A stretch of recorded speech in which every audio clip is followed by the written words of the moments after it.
Now I lay me down to sleep. I pray the Lord my soul to keep. If I should die before I wake, I pray the Lord my soul to take.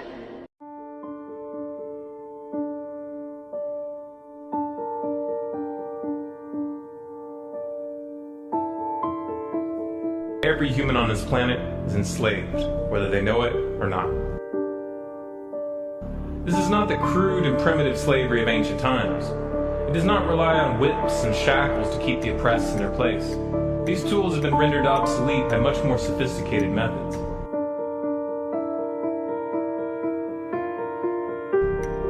That most of the enslaved are unaware of their condition and would in fact argue fiercely that they are free is a testament to the effectiveness of these invisible chains.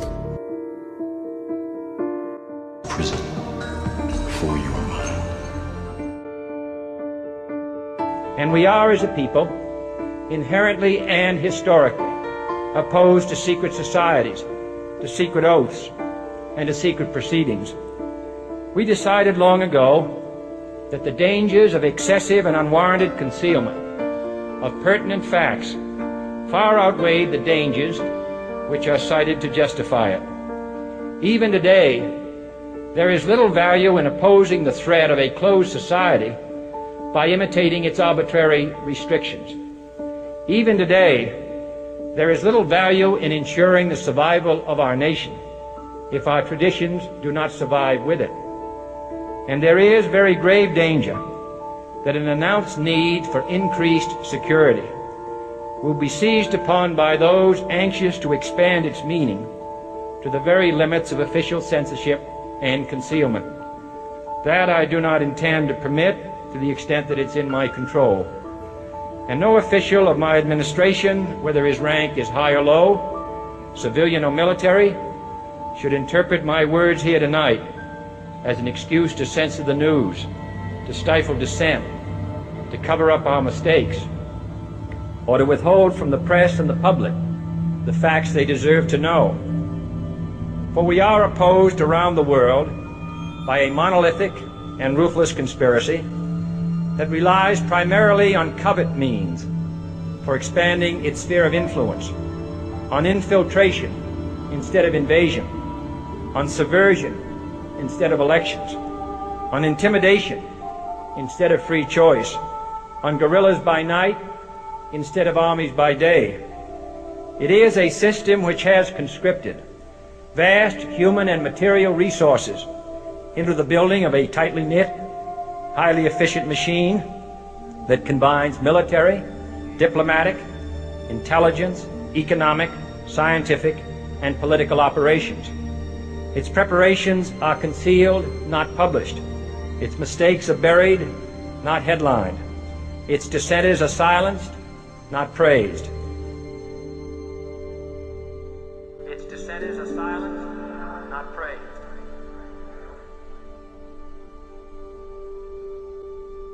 Its dissenters are silenced, not praised. Its dissenters are silenced, not praised. Its dissenters are silenced, not praised. Its dissenters are silenced, not praised. Its dissenters are silenced, not praised. Its dissenters are silenced, not praised.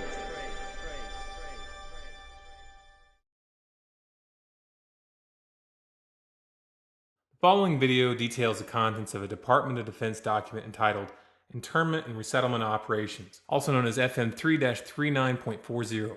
The document is 325 pages long and it is signed by Joyce E. Morrow, Administrative Assistant to the Secretary of the Army. It was created in 2010, however, has just been recently leaked to the public via the internet and can now be downloaded from multiple sources. The document outlines military procedures for internment and resettlement of civilians, and it describes the layout and the administration of these internment camps. It clearly states on page 38 that it applies within U.S. territory, and it specifically addresses the detainment of U.S. citizens, as is indicated by the identification procedures for new prisoners on page 146, which states that social security numbers are to be recorded alongside their photograph and fingerprints.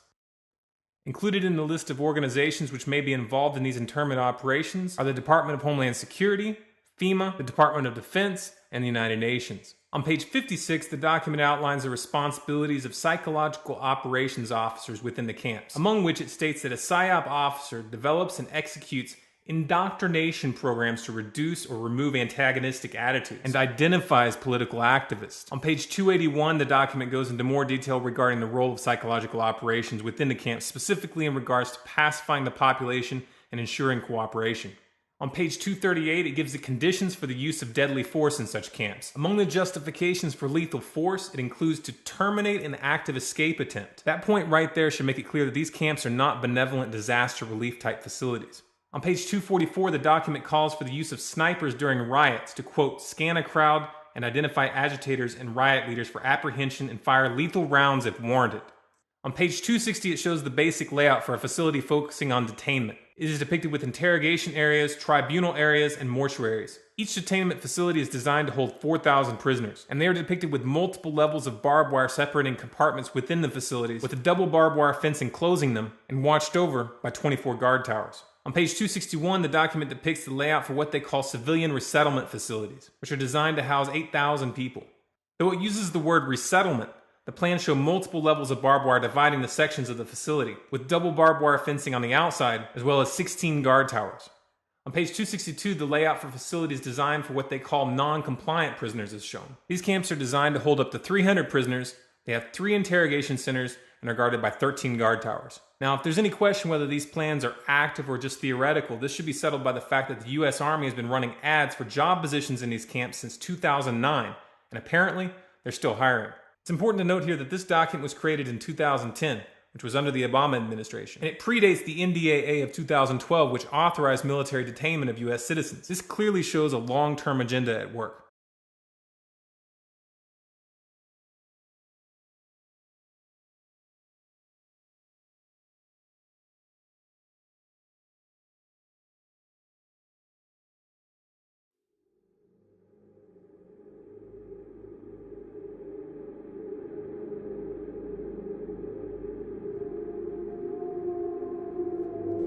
For we are opposed around the world by a monolithic and ruthless conspiracy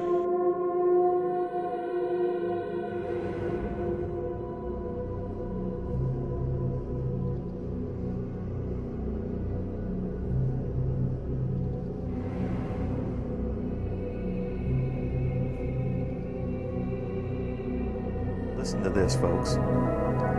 I was pulled to the side road, which was a new cut gravel dirt road in front of a business, a builder supply business.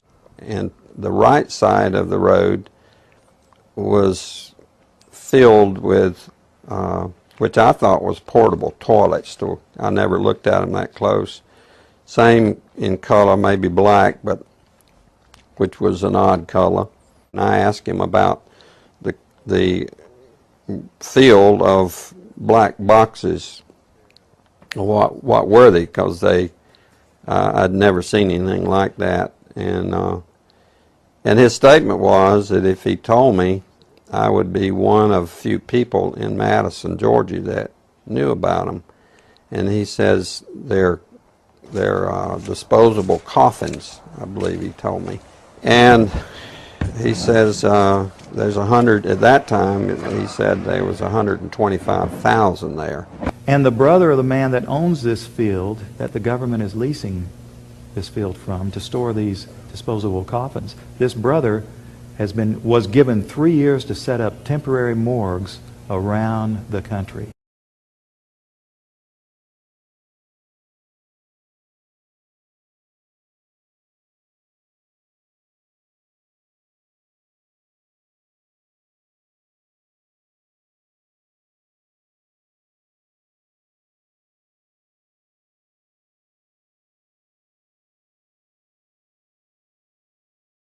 We now have a policy, as exemplified by the FBI brochure from the on counterterrorism, which says people who are defenders of the U.S. Constitution against federal government and the UN, and make numerous references to the U.S. Constitution, should be monitored as potentially murderous and fanatical terrorists.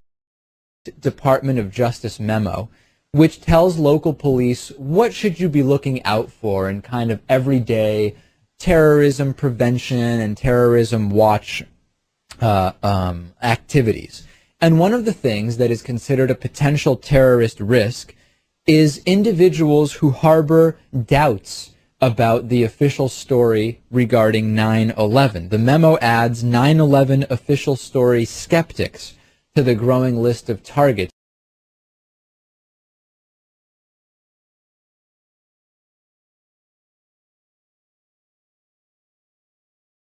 If you go outside the city of Atlanta, go east about 60 or 70 miles to the town of Elberton, and then go north on Highway 77 about 10 miles, you'll find off to the right what's called the Georgia Guidestones. It looks kind of like Stonehenge, these big, huge granite rocks set up there. This was done by a guy, we have a pseudonym, came in, paid cash, had this company set these things up in 1980. He called himself R.C. Christian, but that's not his real name. It says right on the stones, a pseudonym, false name. On these Georgia Guidestones, it gives the 10 Commandments for the New World Order. 10 Commandments for the New World Order. The first commandment was to maintain humanity under 500 million. I went there and looked at those things and said, now, hold on a minute. Today's population is 6 billion. They want to maintain humanity under 0.5 billion. Looks like a lot of people got to die for their plan to work, which is, by the way, the plan.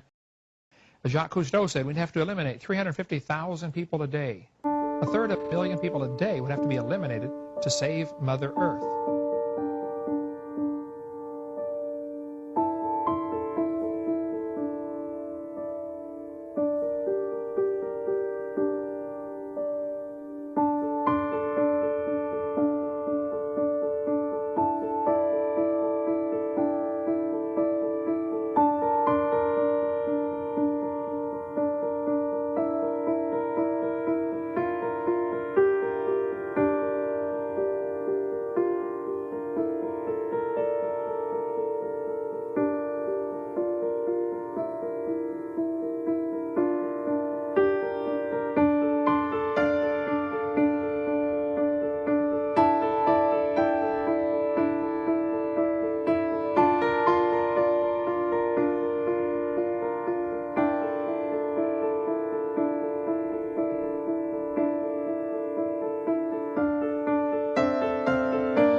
Power corrupts, and absolute power corrupts absolutely.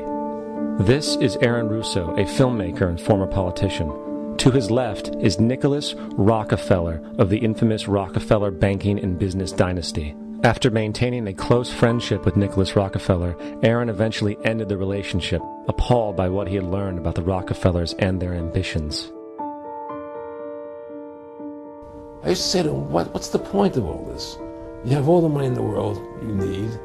You have all the power you need. What's the point? You know, what's the end goal? And he said the end goal is to get everybody chipped, to control the whole society, to have the bankers, the elite people, you know, the bankers and some governor controlling the world.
He said the end goal is to get everybody chipped, to control the whole society,